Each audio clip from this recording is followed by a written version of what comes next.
She did not cry. That was the thing no one expected.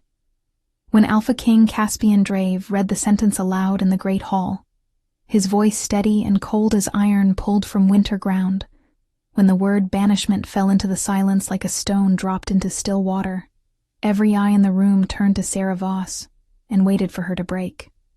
She did not. She stood in the center of the ceremonial circle, with her hands loose at her sides and her chin lifted just slightly, not in defiance, not in the proud rebellion of the wrongly accused, but in something quieter and far more unsettling. Acceptance. Pure, total, devastating acceptance. The kind that does not fight because it has already made its peace with something the rest of the room does not yet understand. Sarah Voss, Caspian said, and his voice carried the full weight of his title, the full authority of a king who had never once flinched from the duties that power demanded of him. You have been found guilty of treason against the Drave Pack, of stealing classified documents pertaining to the Northern Accord, of conspiring to deliver those documents to our enemies beyond the Grey Reaches. The evidence is clear. The testimony is recorded. You will be stripped of your pack affiliation, your name removed from the rolls of the Drave lineage, and you will be exiled to the border territories before the next moonrise. Do you have anything to say in your defense? The hall was enormous. It held 300 wolves on a full assembly night. And tonight, every seat was filled, every balcony crowded, every doorway thick with bodies pressed together to witness the sentencing of a traitor. Sarah had catalogued the history of this hall in the archives. She knew that the stones in the floor were 300 years old, quarried from the eastern mountains during the reign of Caspian's great-great-grandfather. She knew that the banners overhead represented every significant alliance the Drave line had ever forged. She knew the hall better than most people in it, because she had spent 7 years reading about it, writing about it, preserving its records with the careful hands of someone who understood that history was fragile and deserved to be handled gently. She had loved this hall. She had loved what it represented. She supposed she still did, even now. No, she said. Her voice was clear. It did not shake. I have nothing to say. The murmur that moved through the crowd was not what she had expected. It was not relief or satisfaction. It was discomfort. People shifted in their seats. Someone near the back made a sound that might have been a suppressed protest. Sarah did not look for the source. She kept her eyes forward, not quite meeting the king's gaze but not avoiding it either, fixing her attention somewhere in the middle distance where she could hold herself together without the risk of coming undone if she saw something she could not afford to see in his face. Caspian looked at her for a long moment. She felt the weight of it, even without meeting his eyes directly. He was not a man who showed uncertainty, and she did not expect uncertainty from him now. What she felt from him across the distance of the ceremonial circle was something she could not name, something that pressed against the edges of her awareness like a word in a language she had studied, but never spoken aloud. Then he looked away. He lifted the ceremonial seal from the table beside him, pressed it to the document that Elder Rowe held open, and it was done. Let it be recorded, Elder Rowe said, his ancient voice carrying the dry dust of ceremony. Sarah Voss, formerly of the Drave Pack Archives, is hereby exiled. Let no member of this pack offer her shelter, sustenance, or acknowledgement within pack borders. Let the wolves of the Grey Reaches know that she walks among them as one without a name. She walked out of the hall under her own power. Every step was even. She did not look back. If she had looked back, she might have seen the king still watching the door long after she had passed through it, his expression carved into something that his counsel would later describe, uncertainly, as troubled. If you are enjoying this story, do not forget to leave a like and subscribe to the channel for more emotional stories like this one. The Grey Reaches were not what the stories made them sound.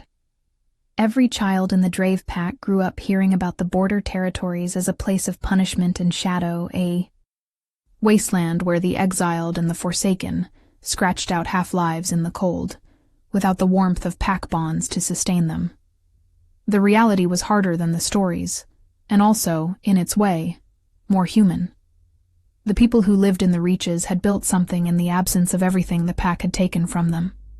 Not comfort, not safety, not the particular warmth of belonging that a pack bond carried in the blood like a second heartbeat, but structure, routine, a kind of stripped down dignity that came from surviving circumstances that were meant to break you. Sarah recognized it because she had read about it in documents that predated the current exile policy by 2 centuries, in the diaries of banished wolves who had eventually found ways to endure. She had preserved those records with the same care she gave to everything in the archives. She wondered, walking the gray-brown road toward the settlement cluster that the exiles called Ashwick, whether anyone had added her name to those records yet. Whether Elder Rowe had dictated the entry himself or delegated it to one of the junior archivists. Whether the junior archivist had spelled her name correctly. She had trained all 3 of them herself. The thought almost broke her composure. Not the exile, not the sentencing, not the stripping of her pack bond, which had felt like a thread pulled from fabric, painful and clean. The thought of someone misspelling her name in the official record was what almost made her stumble on the road because she had cared so much about getting things right, had spent 7 years of her life making sure that every name and date and detail was recorded with precision and respect. And now she was the entry, and she would not be there to check it. She steadied herself. She kept walking. The road curved northeast, and the packlands fell away behind her, and the light changed subtly, becoming something flatter and less gold, the particular gray-silver quality of light in a place that did not quite belong to anyone. The settlement appeared in the early afternoon, a cluster of stone and timber buildings, arranged without particular planning around a central well. A woman with iron-gray hair watched her approach from the doorway of what appeared to be a communal kitchen. Her arms were crossed, and her expression was not welcoming, but it was not hostile either. It was the expression of someone who had seen this particular walk many times and had long since run out of room for surprise. "New exile?" the woman said. "Yes," Sarah said. "Pack?" "Drave." Something shifted in the woman's expression. Not softness exactly, but a fractional opening. "Drave exiles usually come in worse shape than you look. What did they say you did?" Sarah considered the question. "Treason," she said. The woman looked at her for a long moment with the direct, unhurried assessment of someone who had learned to read people quickly, because her survival had depended on it. "Did you do it?" she asked. "No," Sarah said. It was the first time she had said it aloud, and saying it did not feel like the release she might have expected. It felt like setting down something very heavy in a place where there was no one to help her carry it. The woman nodded slowly. "Most of them say that," she said. "But you are the first one in a long time who said it like you are not trying to convince me." She stepped back from the doorway. "Come in. There is food. My name is Dagna. I run this place, which means I make the rules, and everyone pretends to argue about them and then follows them anyway. You can have the room at the end of the East Corridor until you figure out something more permanent. You will work for your meals. I do not have charity. I have community, which is different." "I understand," Sarah said, and followed her inside. The days in Ashwick had a texture unlike anything Sarah had known in the 7 years she had spent in the Drave archives. There, time had moved in. The particular rhythm of scholarly work, long quiet hours punctuated by the small satisfactions of a document properly catalogued, a historical mystery resolved, a record saved from deterioration. Here, time was physical. She helped Dagna in the kitchen. She learned to repair the stone walls of the settlement, a skill she had never needed before, filling the gaps that the winter cracked open with a mortar mixture that had to be exactly right, or it would fail by spring. She learned which plants grew at the border of pack territory that could be harvested without triggering the boundary wards, and which ones were left alone for reasons the older exiles explained with the particular economy of people who had learned hard lessons and were willing to share them. She learned the faces and stories of the 24 people who made up the permanent population of Ashwick, and she stored those details with the same careful attention she had once given to historical records, because she had come to understand that people were records too, and they deserved to have someone paying attention. She did not think about Caspian Drave. She was very deliberate about this. She constructed the absence of him in her mind, the way she had learned to construct the mortar for the walls, with precise ingredients and precise proportions, and she checked the structure regularly for cracks and repaired them as they appeared. She was good at repair. She had always been good at the careful work of maintenance. What she did think about, in the long quiet hours after the settlement went to sleep, and she lay in the narrow bed in the east corridor room with the gray light of the borderlands coming through the single small window, was the document she had been accused of stealing.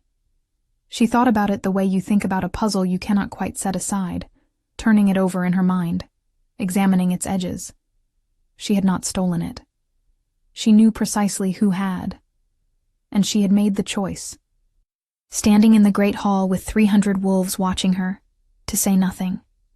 She had made that choice with her eyes open and her hand steady, and she did not regret it. And she could not explain it to anyone in Ashwick, because they would not understand, because the reasons lived in a place inside her that was not built from logic, but from something older and less reasonable. Something that had to do with loyalty, and what loyalty really meant when it was tested in a way that cost you everything. It was on the 14th night in Ashwick that the wolf appeared.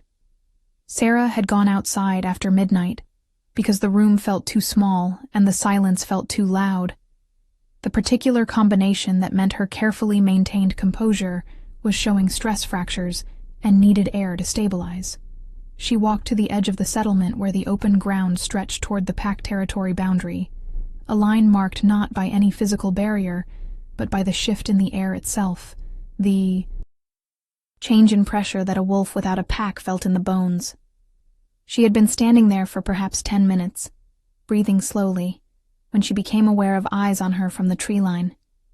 She turned. She did not run.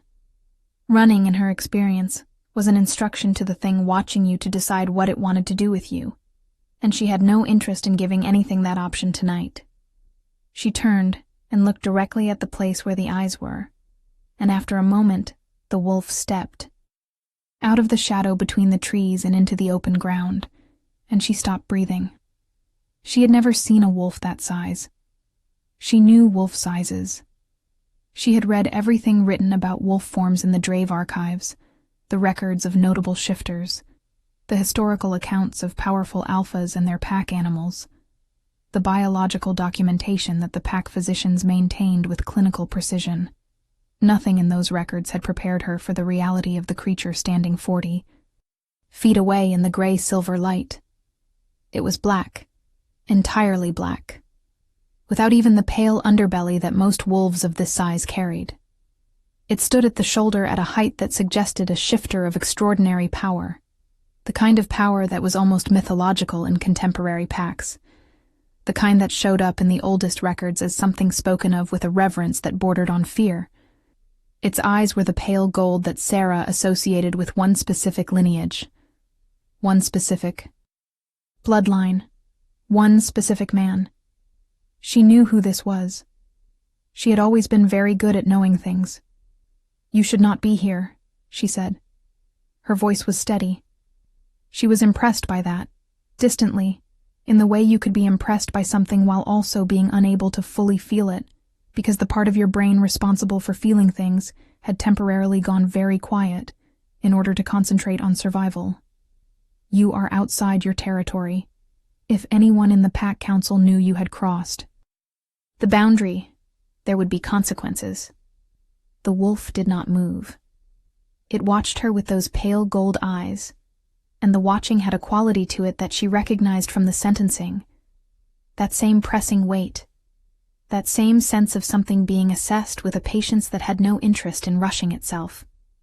"You are investigating," she said. It was not a question.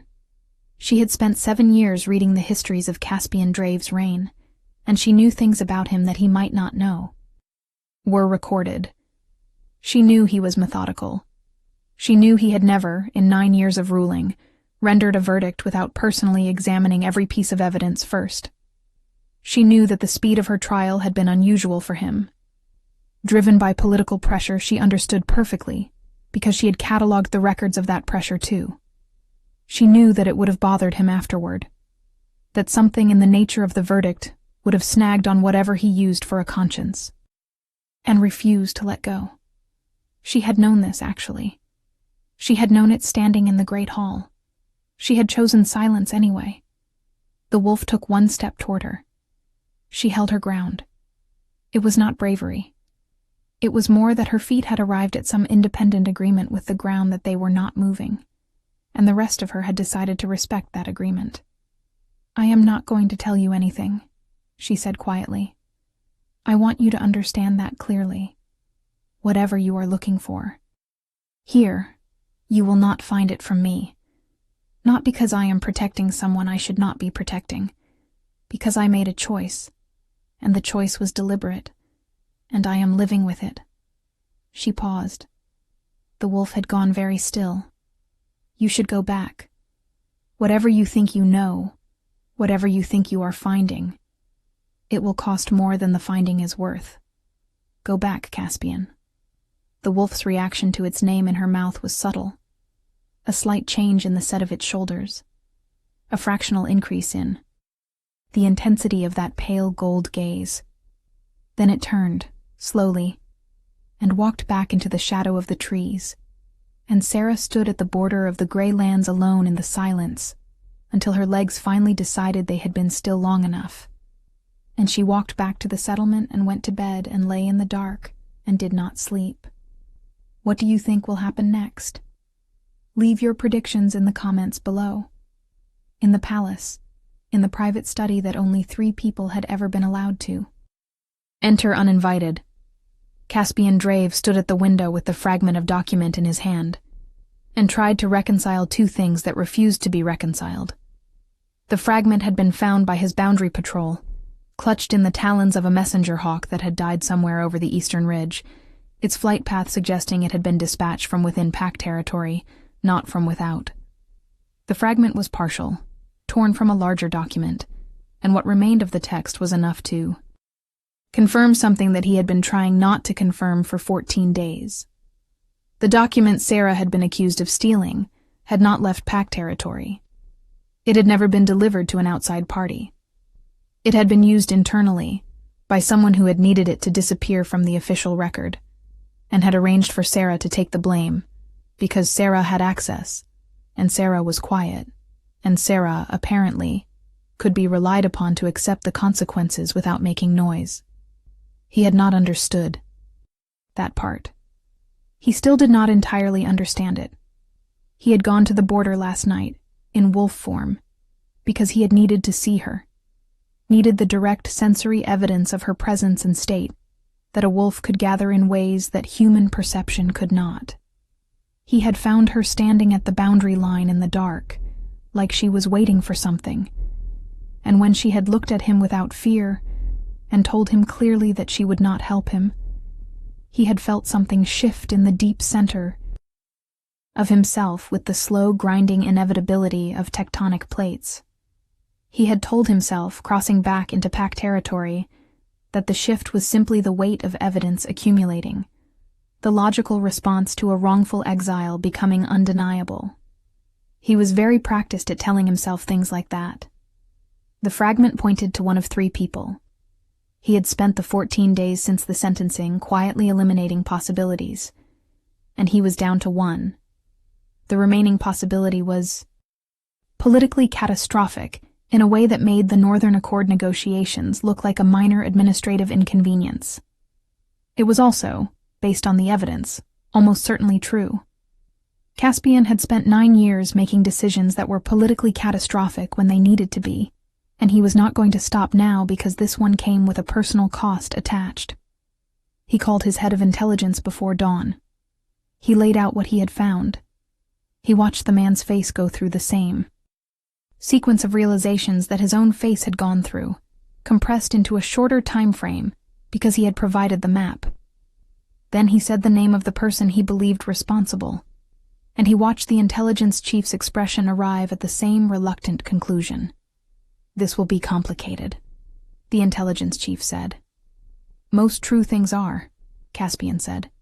"If you move against this person without absolute proof, the political fallout could destabilize the Northern Accord entirely. Then, we will find absolute proof," Caspian said. "We will find it quickly, because I am not leaving her in the Grey Reaches a day longer than is necessary." The intelligence chief paused. He was a careful man, a man who chose his words with the precision of someone who understood that words, once released, could not be recalled. "Her," he said, neutrally. "The exile," Caspian said, and his voice had the particular flatness that his advisors had learned to associate with subjects that were not open for discussion. "Sarah Voss, who was falsely convicted on my order, in my hall, before my pack. Yes, her." He turned back to the window. The dawn was beginning to arrive over the eastern peaks, thin and cold, the specific light of early autumn mornings that always made the mountains look carved from something more permanent than stone. "Find me the proof. You have 7 days." The intelligence chief found it in 5. Sarah did not know any of this. She knew only that the wolf had appeared again on the 2nd night, and the 3rd, and the 4th, and that each time it came a little closer and stayed a little longer, and that she had stopped telling it to leave because she had used up whatever reserve of willpower was responsible for that particular instruction, and had not yet managed to replenish it. On the 5th night, it lay down at a distance of perhaps 20 feet, curling its enormous body into the grass with a quiet that felt, somehow, like an apology, though she told herself that was the kind of interpretation she should not be indulging. Wolves did not apologize. Kings did not sit vigil outside the borders of their territory for women they had exiled for treason. She was applying a framework that the situation did not support, and she knew it, and she watched the wolf in the gray light anyway, and felt the ache of it moving through her, the way cold moved through stone. Slowly, completely, getting into every crack. On the 6th night, it was not a wolf that came to the border. It was a man. She heard him before she saw him, the sound of boots on the hard ground moving with a deliberateness that did not try to be quiet, the kind of approach that announces itself, because the person making it has decided that concealment is not the point.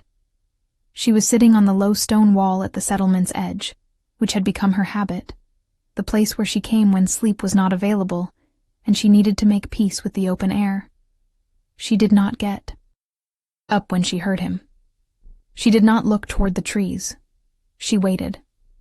Caspian Drave stepped out of the darkness and stopped 6 feet from her, and they looked at each other across that distance in the particular quiet of two people who have a great deal to say and are uncertain where to begin. He looked the way kings looked when they had not slept in a week and had been living inside a complicated problem and had arrived somewhere they did not entirely know how to be. Less like the figure who had read her sentence in the Great Hall, and more like the man whose personal journals she had catalogued in the restricted archives 3 years ago, the private accounts of a ruler who worried constantly about getting things wrong and drove himself without mercy in the service of getting them right. She had not been supposed to read those journals. She had read them anyway. She had understood something about him afterward that she suspected he would have preferred she did not know. "You knew it." "Was me," he said. It was not quite a question. "Every night for 6 nights," she said, "and you still would not tell me." "No." He was quiet for a moment. The night around them was very still, the particular stillness of borderlands in the small hours when even the wind rests. "I found the proof without you," he said. Something moved through her at that, a complicated wave of feeling that she did not try to categorize because it contained too many components. Relief. Something else. Something that she was going to need more time and distance to properly identify. "I know," she said. "You would. You are very methodical." Something in his expression shifted at that, a fractional change that she might have missed if she had not been paying close attention. "You know things about me," he said slowly. "I was your archivist for 7 years," she said. "It was my job to know things." "That is not what I mean." She looked at him steadily. "I know," she said. Another silence. Caspian looked at the gray ground between them, then back at her. He had the bearing of a man who was accustomed to delivering difficult truths from a position of authority, and was finding it significantly harder to do so from a position of something closer to supplication. She found that she did not feel the satisfaction she might have expected to feel at seeing him in this position. She felt something considerably more inconvenient than satisfaction. "I made a mistake," he said. "A serious one. I moved too. Quickly on evidence that was constructed. I did not verify the testimony with the rigor I should have applied. I allowed political pressure to accelerate a verdict, and the person who paid for that failure was you." He paused. "I am sorry." She had imagined this moment, in the 14 days since the sentencing, the way you imagine things you believe will never happen. The way you use the imagining as a kind of pressure valve for feelings that have nowhere else to go. In the imagined version, she had said precise and devastating things. In the real version, sitting on the stone wall in the gray light with Caspian Drave, standing 6 feet away looking like a man who had been carrying something very heavy for a long time, and had arrived at the place where he was finally allowed to put it down, she said, "I know. That is the 2nd time you have said that," he said. "You apologize correctly," she said. "You do not explain it or qualify it or make it about your intentions. You state the failure, you name who was harmed, and you say the words. Most people do not know how to do that." She paused. "I have spent 7 years reading your official records. Your apologies are always structured the same way. I recognize the pattern." He stared at her. There was something in his expression that she had not seen there before, something that took her a moment to identify because it was not an emotion she associated with kings in her experience of historical records. He looked faintly undone. "You read the official records," he said slowly. "And the personal journals in the restricted archive," she said, because she had held enough things in tonight, and this was one she was willing to let go. "Those were classified." "Yes," she said. "I know. I read them anyway." "And you still chose silence," he said.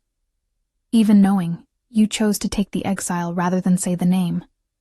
She looked at him for a long moment, weighing what to say, the way she weighed everything, with the careful attention of someone who understood that words placed in the wrong order could do lasting damage. "When someone trusts you with knowledge of their worst fears," she said finally, "knowledge they did not intend to share, knowledge they would be devastated to know you possessed, you have a choice. You can use that knowledge for your own benefit, or you can treat it the way you treat any fragile, important thing that has been placed in your care." She paused. "I am an archivist. I know how to handle fragile things." The silence that followed was the longest one yet. Caspian looked at her with an expression that had moved past undone into something she had even fewer frameworks to describe, something raw and careful and wide open. Then he said, very quietly, "Who was it?" And she told him. Because he had found it himself anyway. Because the time for silence on this particular subject was done. Because she was tired.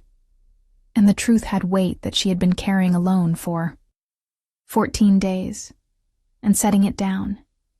Even here, even into hands that had failed her once, felt like the first real breath she had taken since the sentencing. She said the name, and she watched it land in him, watched him absorb it with the controlled stillness of a man who has been expecting a blow and has prepared himself to receive it without staggering. Lady Venna Castile, the king's chief political advisor.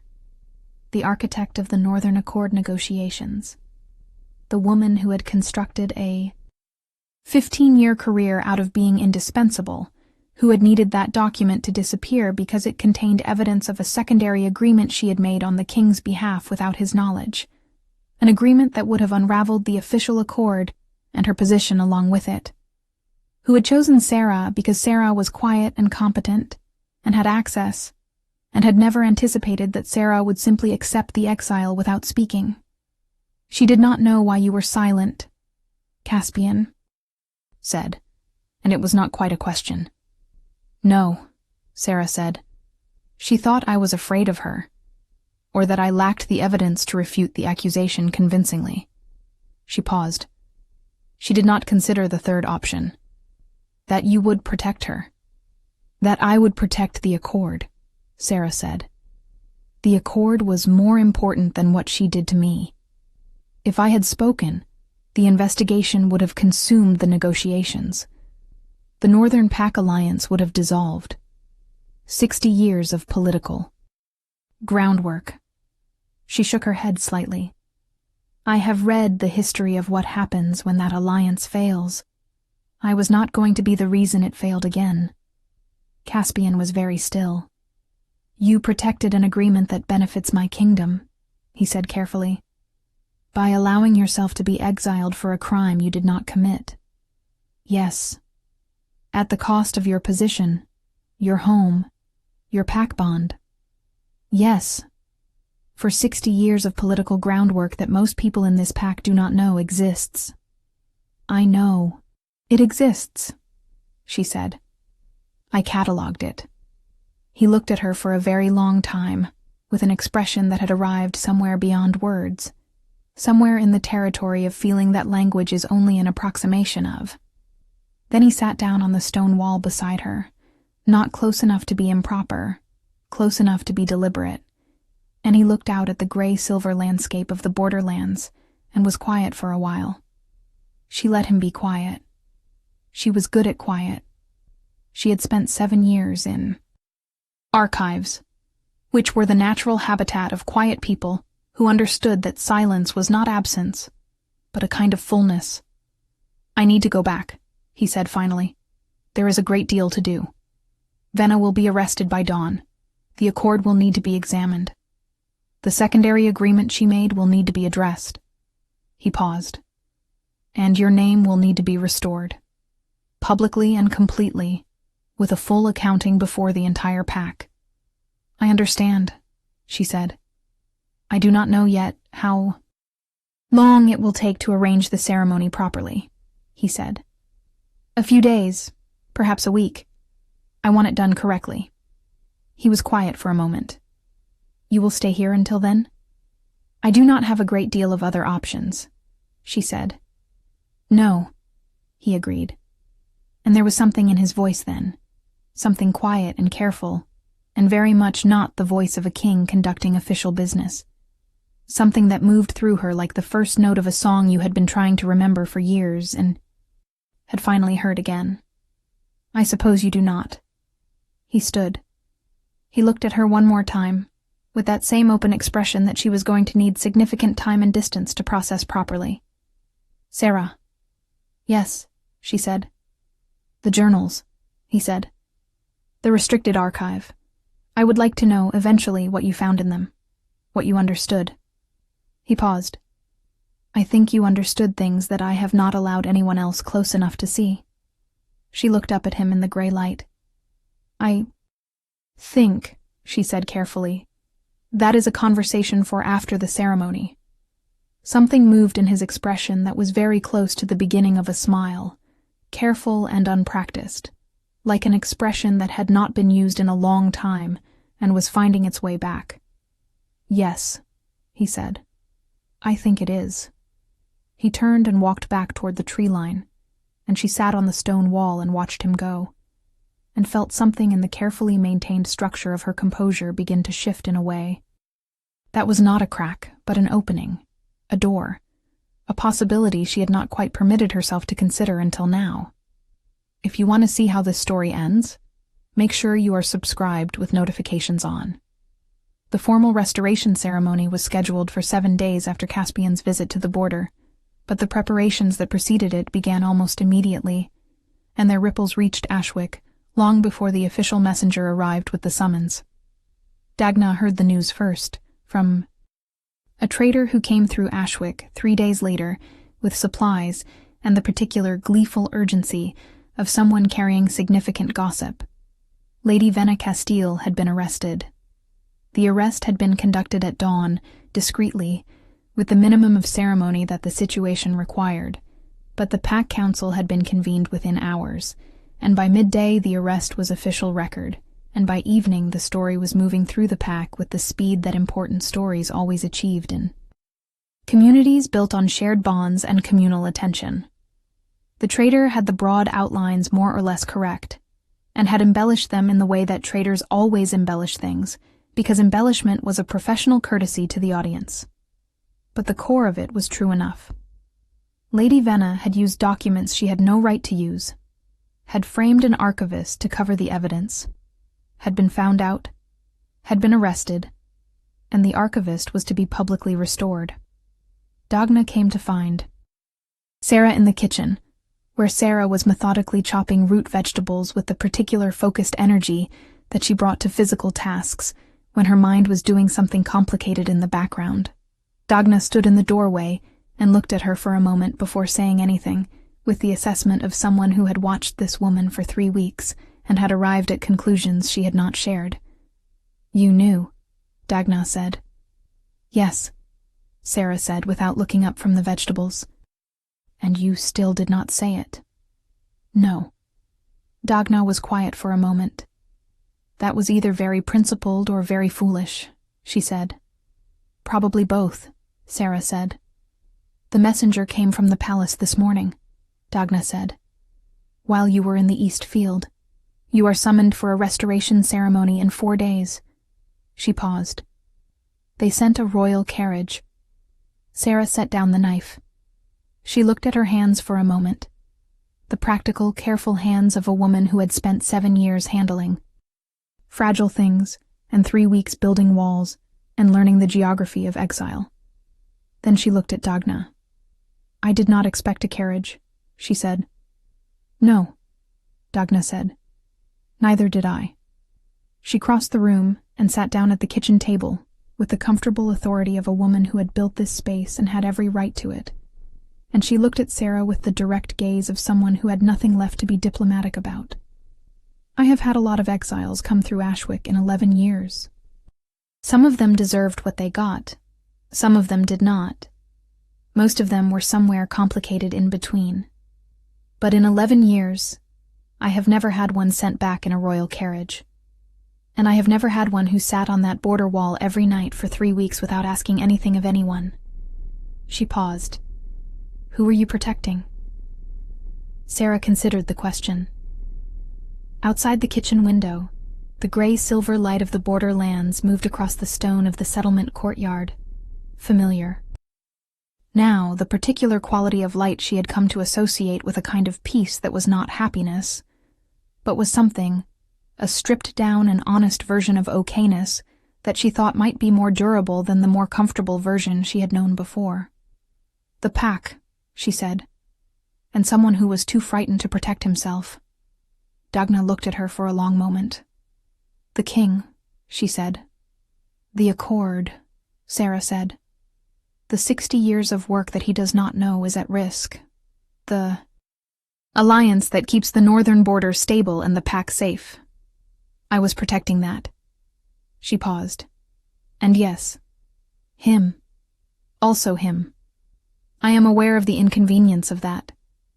Dagna's expression did something complicated and wry. "The royal carriage makes more sense now," she said. "I imagine it does," Sarah said. She left Ashwick the next morning, in the carriage that was more comfortable than anything she had slept on in 3 weeks, with Dagna standing in the settlement doorway watching her go the same way she had watched her arrive, with arms crossed, and the expression of someone who had seen this particular walk many times, but was revising her assessment of what it meant. The other permanent residents of Ashwick had gathered in the courtyard in various states of early morning dishevelment, and one of the younger ones, a boy of about 16, who had been exiled 6 months ago for reasons that Sarah suspected were considerably more complicated than the official account, pressed a small piece of carved stone into her hand as she passed.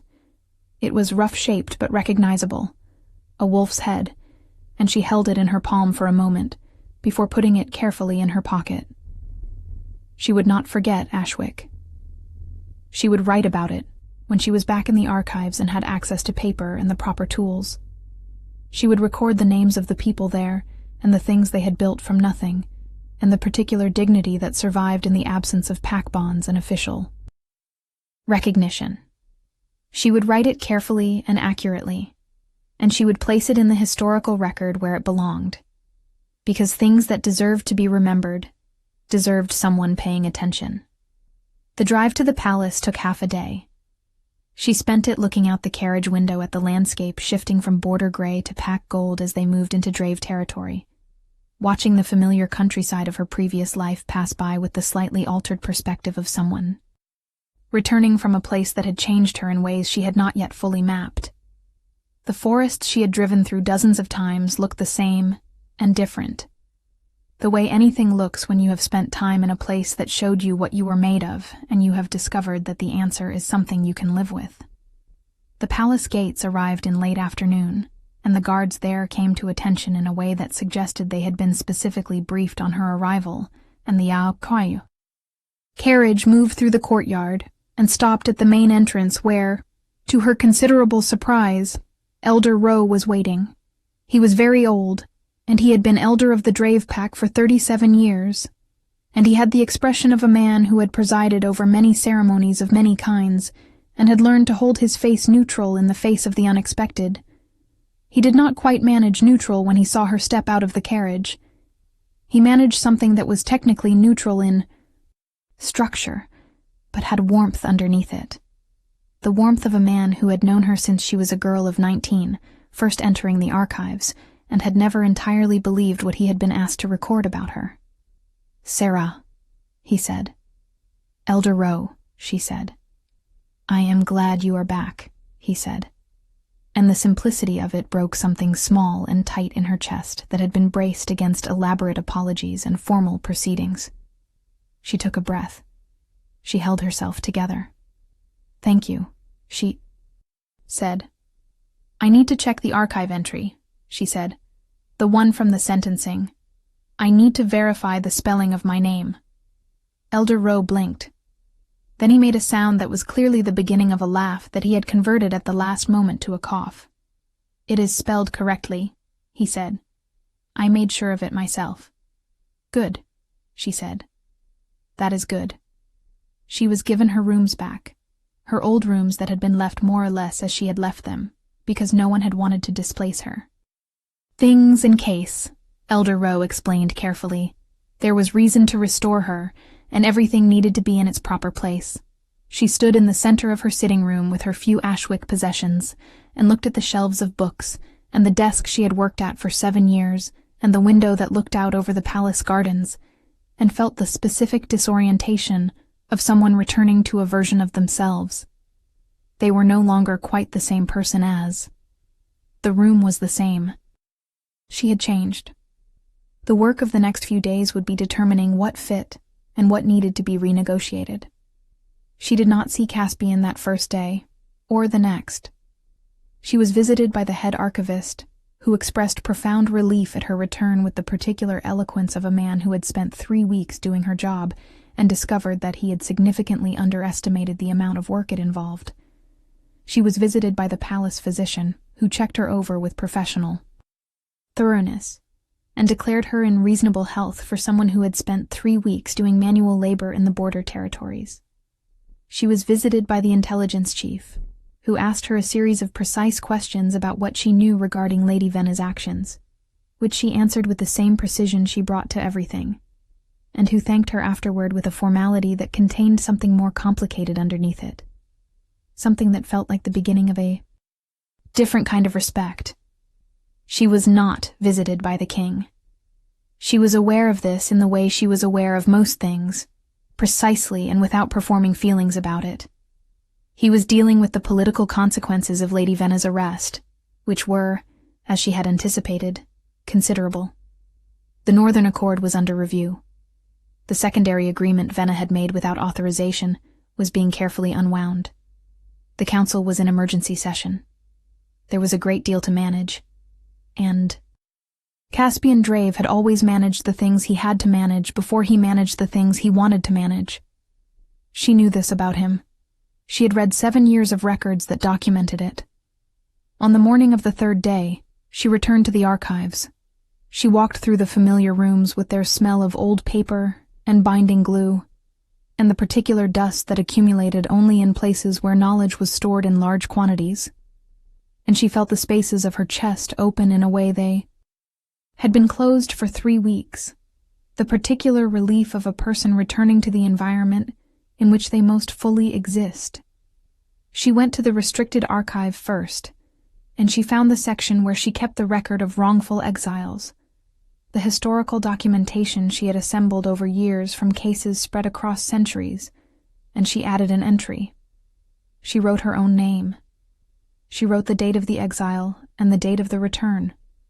She wrote what had happened, accurately and without embellishment, because accuracy was its own kind of dignity.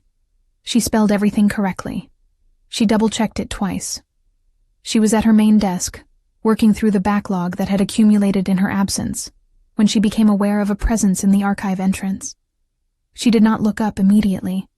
She was in the middle of cross-referencing a citation, and the citation deserved to be finished.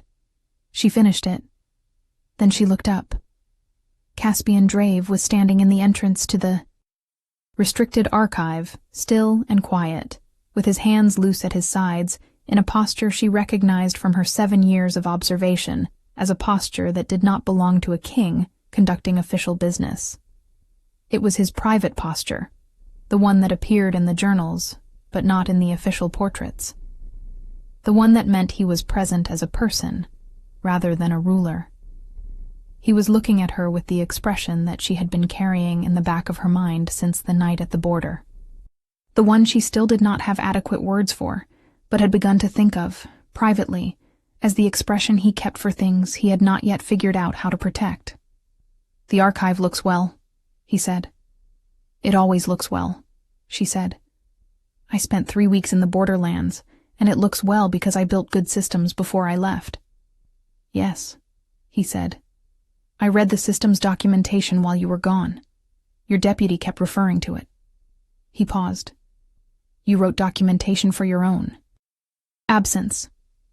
"I always write documentation for my absence," she said. "I go on holiday occasionally. Or I did, before the exile.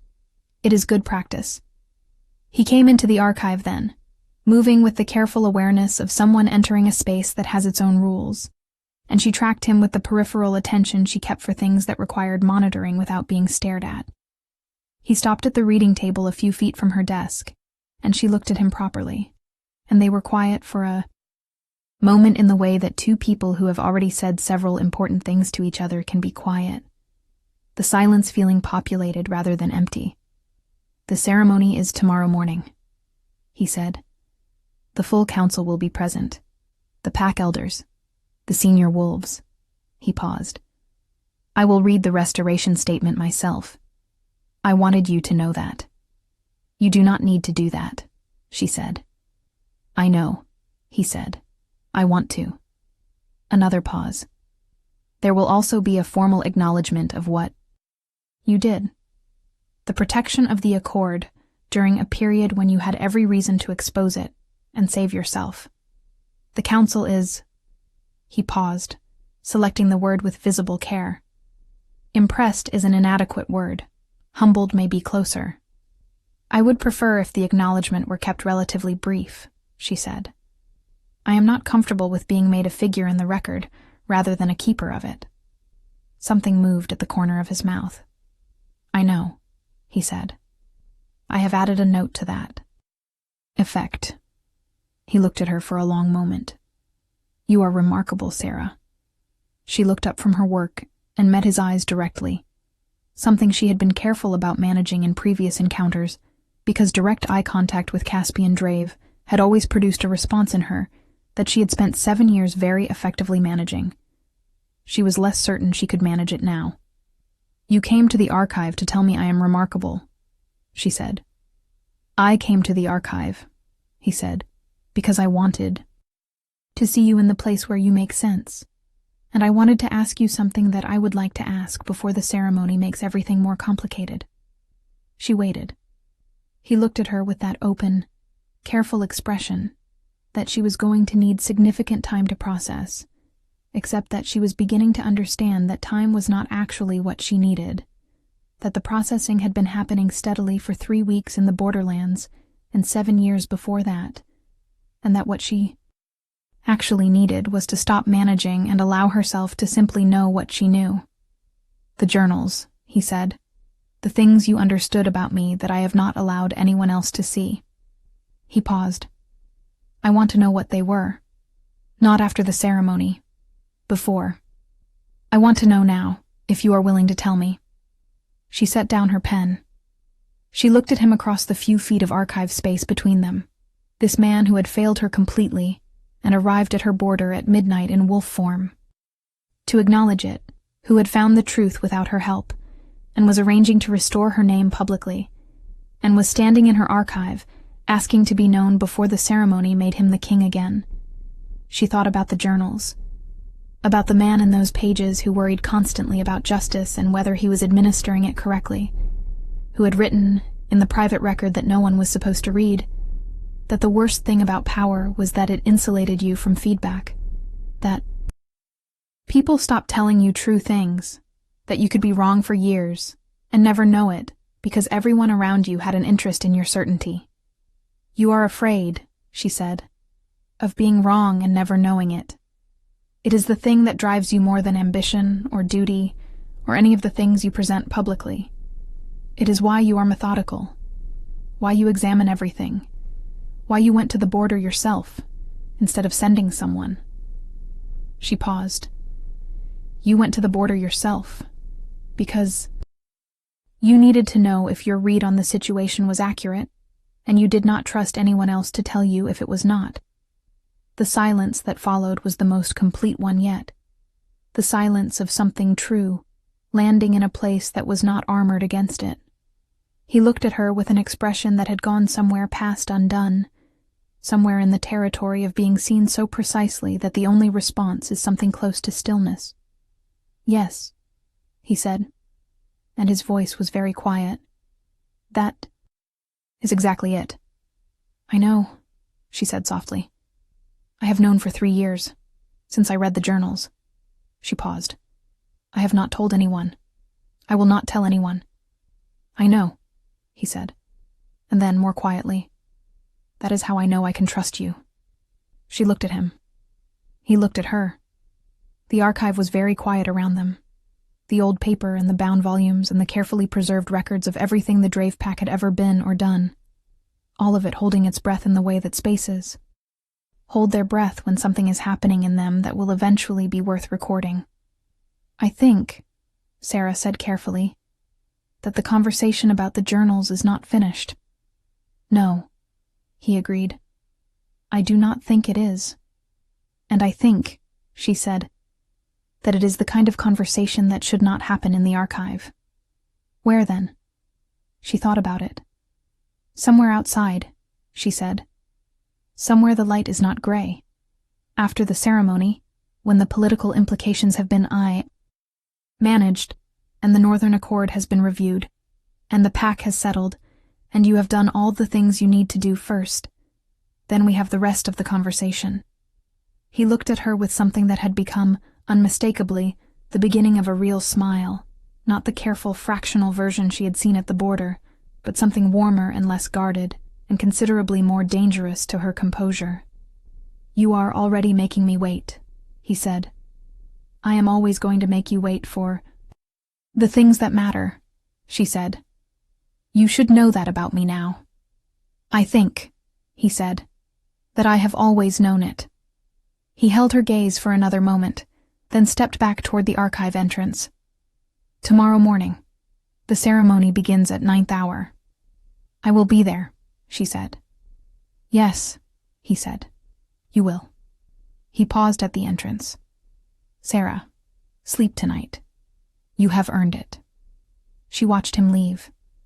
Then she picked up her pen and looked at the citation she had been cross-referencing, and set the pen down again, and sat for a moment in the quiet of the archive with her hands still and her breathing steady, and the particular sensation of something in the careful architecture of her interior rearranging itself to accommodate a new possibility, the way a good archive accommodates new material by making space without losing anything that was already there.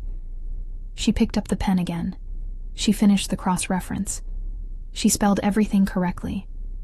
The restoration ceremony was held in the Great Hall at 9th hour, under the same banners, and in the same ceremonial circle where the exile had been pronounced 24 days earlier.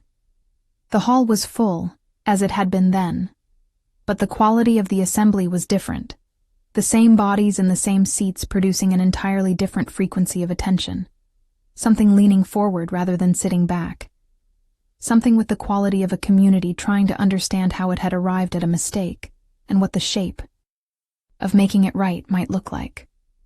Elder Rowe opened the proceedings with the formal language that ceremonies required, and then Caspian Drave stepped to the center of the circle, and the hall went to a stillness that was complete. He read the restoration statement himself, as he had promised.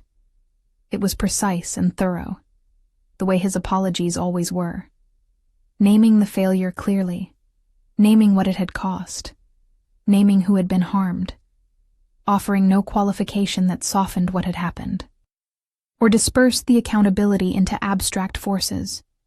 He said Sarah's name 3 times, each time with a clarity that carried through the hall to every corner. He said the word innocent. He said the words wrongfully exiled. He said the words restored with full honor, and he said it the way that statements that mean something get said, from the place in a person where the thing being said is also true, not just formally true, but actually true in a way that changes how they carry themselves. Sarah stood in the circle and received the restoration the way she had received the exile, with her hands loose at her sides and her chin lifted and her face composed. But it was a different composure now, not the composure of someone absorbing a blow, but the composure of someone receiving something they had not allowed themselves to fully want until the moment it arrived. She felt the pack bond re-establishing itself as the formal language reached its completion, a thread of warmth pulling taut in. The center of her chest, not the same thread that had been severed on the night of the exile, but something new, something that had grown in the gray lands and come back with her, stronger for having been absent and returned. She felt the hall around her. The 300 wolves whose shared consciousness hummed at the frequency of a pack reassembling around a wound it was trying to close, and she allowed herself to feel it instead of categorizing it, allowed herself to be in it instead of beside it, and it was overwhelming and good. After the formal restoration, after Elder Rowe had updated the official record and the ceremonial seal had been pressed to the new document, there was a section of the proceedings that Sarah had not been told about in advance. Caspian stepped forward again, and the hall settled back into that complete stillness, and he spoke for perhaps 3 minutes about what Sarah had done in the borderlands, not the exile itself, but what had preceded it, the choice she had made in the great hall when she could have spoken and had not.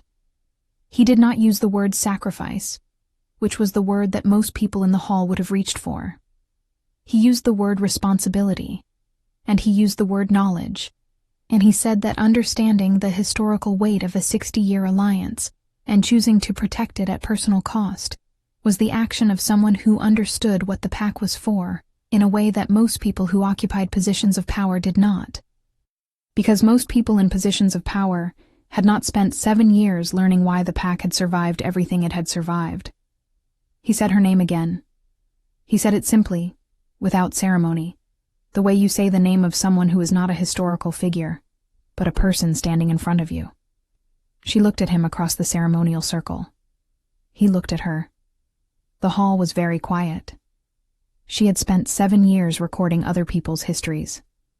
She had not anticipated that her own would require this much careful management. She filed it away, in the internal archive that she ran with the same precision she brought to the official one, under a heading she had not needed before, but was now fairly certain she would need to return to regularly. After the ceremony, after the formal reception that followed, after the council members and pack elders had made their formal acknowledgments, and the hall had gradually returned to its ordinary frequency, she walked out through the side entrance to the palace gardens, where the late autumn light was doing the specific thing it did at this hour, turning everything it touched into something that belonged to a different and more forgiving season. She sat on the bench near the northern hedge, where she had come to eat her lunch on good weather days for 7 years, and she looked at the light on the stones, and she breathed slowly, and let herself be glad. She heard his footsteps on the garden path a few minutes later. She did not look up immediately. She gave him the time it took to cross the garden and arrive at the bench, and then she looked at him, and he sat down beside her with the deliberateness that she had come to recognize as his particular version of intention, everything considered, nothing accidental.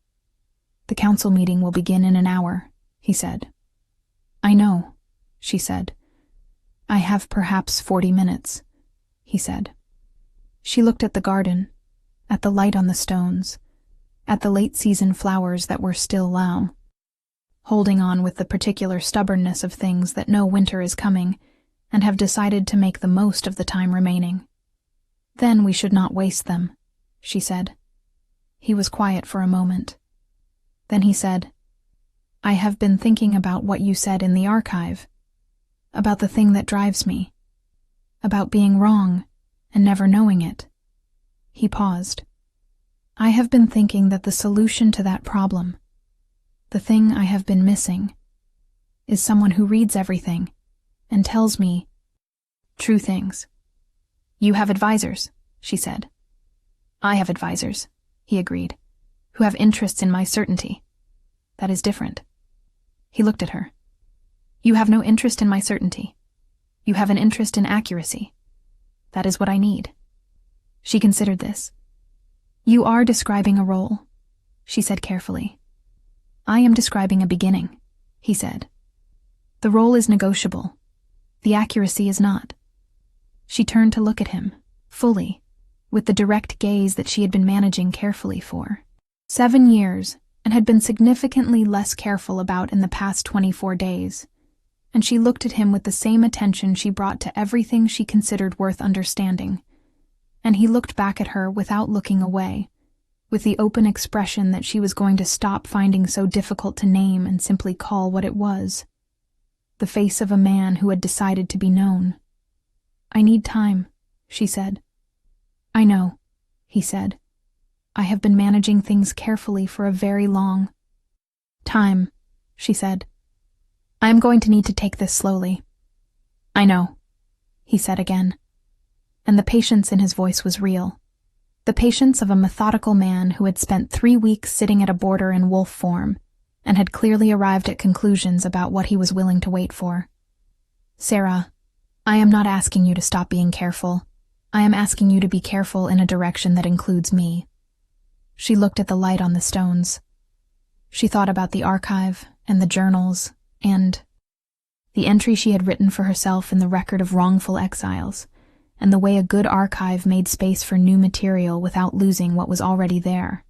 She thought about the wolf at the border of the gray lands, coming back night after night, not asking anything, simply present in the particular way that presence can be its own kind of communication.